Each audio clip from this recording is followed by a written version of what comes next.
Know how long your season is. You don't know how long your season is. What you do know, what I know, and what you can rest assured of is that you're here right now for a reason. And what you get out of it and what you take away from it is up to you. At some point in your life, the things that we're saying to you, the things that we're trying to teach you, the things that we're doing here, you're going to look back and remember. I remember my brother said one time when he was still living here in Kansas City, he grew up here just like me. Many of you don't know him. He's 3 years older than me. His family was living up in Liberty. And one time, somebody came to his door, I think selling Bibles or some kind of, door-to-door ministry type thing. And he went to the door, and a guy was like, "Do I know you from somewhere?" He's like, is your father Durrell, tall guy? And my brother was like, "Yeah." He's like, "I used to go to your youth center about 15, 20 years ago." And who he is, I remember him. He was a twin that came with some other people. I believe actually probably with JoJo's mother when we was coming here back in the day. But he came down here, and it was kind of funny because he was a kid pretty much off the streets. Really had no religious background and kind of rough, caused some problems around here. But, we never turned away people. We try to minister to people. We try to make them accountable for what they do. That's what this youth center has always been about. He didn't stay here for 4 or 5 years. He probably came here for a year or two. He didn't grow up in this church. He didn't even go to church on Sundays. But what he did do, he came down here. His life was impacted for a season. Then decades or more later, he still remembered what he got from being a part of this ministry, and then he was out doing another ministry. See, seeds are being planted in many of you right now, and you don't know what you're going to take away from it. You don't know where you're going to be in the next 10 to 15 years. But you got to understand that if you trust God to water that seed, then you'll grow to do what he wants you to do when it's your season. I won't be here forever. These guys won't be here forever. But what will be here forever is this ministry that God's planted. The difference in your life as young people on how you live for the next few months, few years, or however long you're involved here, and even when you leave, is not what I say or do.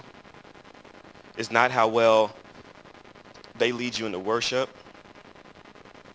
It's how close you get to the center. The center is God. That's why we have the altar calls. It's getting closer to the center, getting closer to that presence. We're all coming together.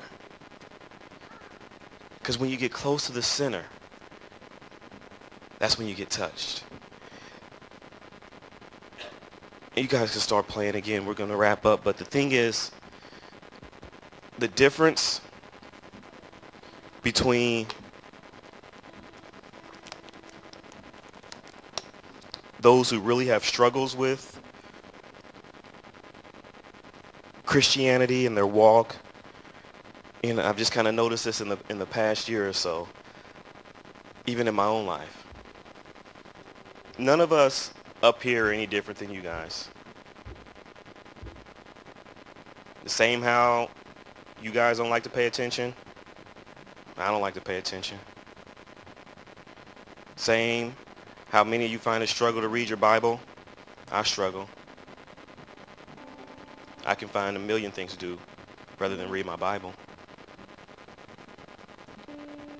Same how you struggle to stay awake when you pray. Yeah, I do it too. I get a good 2-3 lines in, and then next thing I know it's morning. It'll be like the same 2 or 3 lines. It's like, man, I can't get past a certain point, and then I'm knocked out. Same how some of you come in here and you don't want to get into worship. You rather talk and play. Sometimes I feel that too. I'd rather not be in here. I'd rather not be worshiping.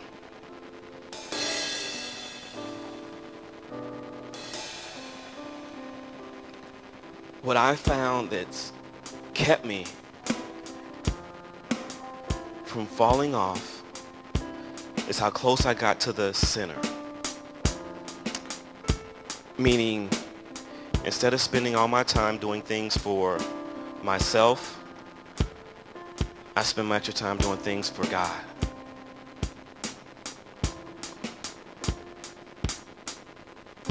Spend a lot of extra days in this church, in this building,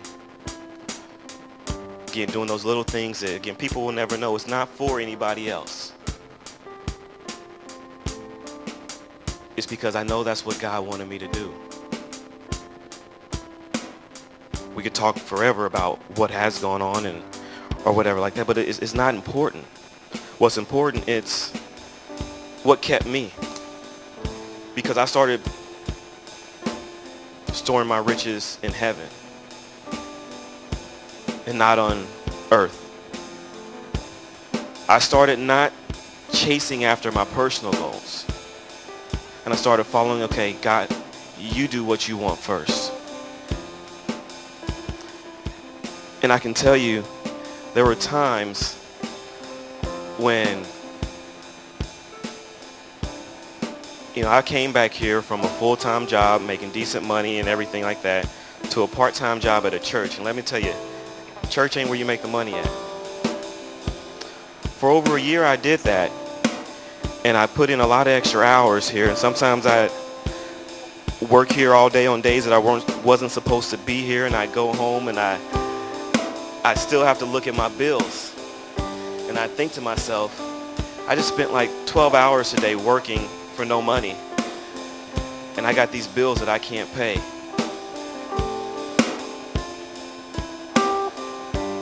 See, that's what the enemy wants you to do. He wants you to look at the natural. A lot of you listening right now, it's like, but I can't do that, Justin. I got so much going on with school. Where am I going to find time to help out at church? Where am I going to find time to give to the Lord? Or you're just saying that because you wanted me to come down and help you out so you don't have to do it. That's what the enemy wants you to think. I'm looking at those bills and I'm just like, because reality does hit you at some point. It's like, man, I can't pay it. But yet I know that I know what God wanted me to do. And so the next day, I had to get up and do the same thing, even though it wasn't about the money. It wasn't about my own wants or needs or how I was going to work myself out of the situation. I trusted God to get me out. Can you trust God to get you out of your situation? Can you put in the extra work, the extra time? That was my season. He took me out of that season. I'm in a different season now. He has me doing more work outside of this building. Different season. But the season will not change if you don't fulfill what God's telling you to do.